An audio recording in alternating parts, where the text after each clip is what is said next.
I want to talk about religion again. It's actually one of my favorite topics, and I'm not even going to shy away from it.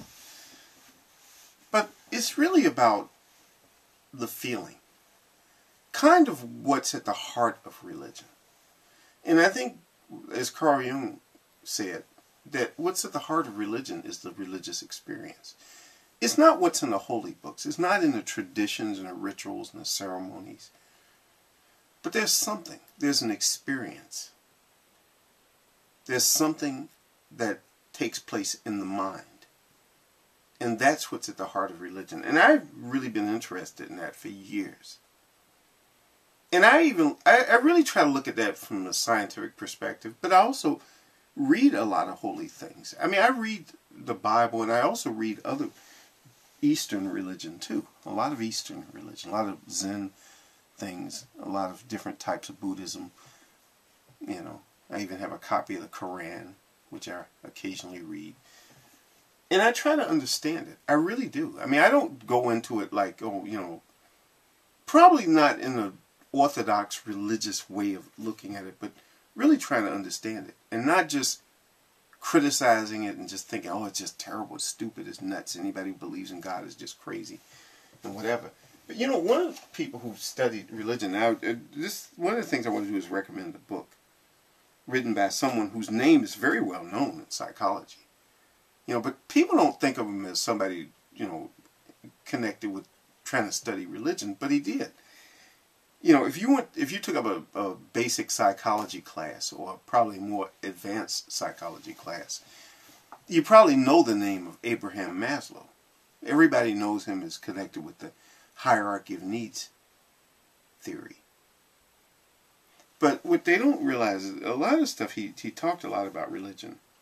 Not exclusively, I mean, that's not his number one point. That wasn't what his main focus was.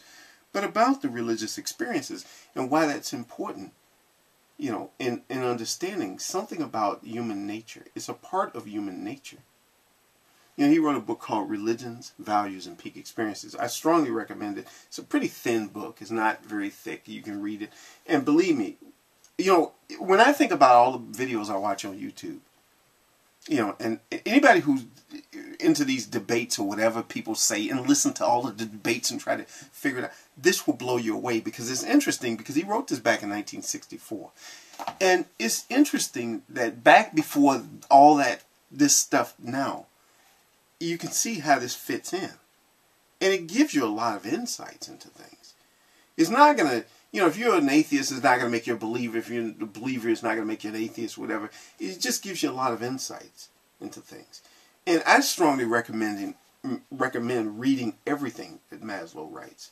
You understand not only something about religion and the peak experiences and the religious experiences, because one of the things that Maslow wanted to do was actually to find a more scientific way of looking at religion.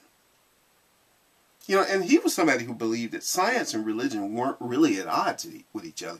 That in some ways they were, because that's the way people think about it, but they didn't have to be.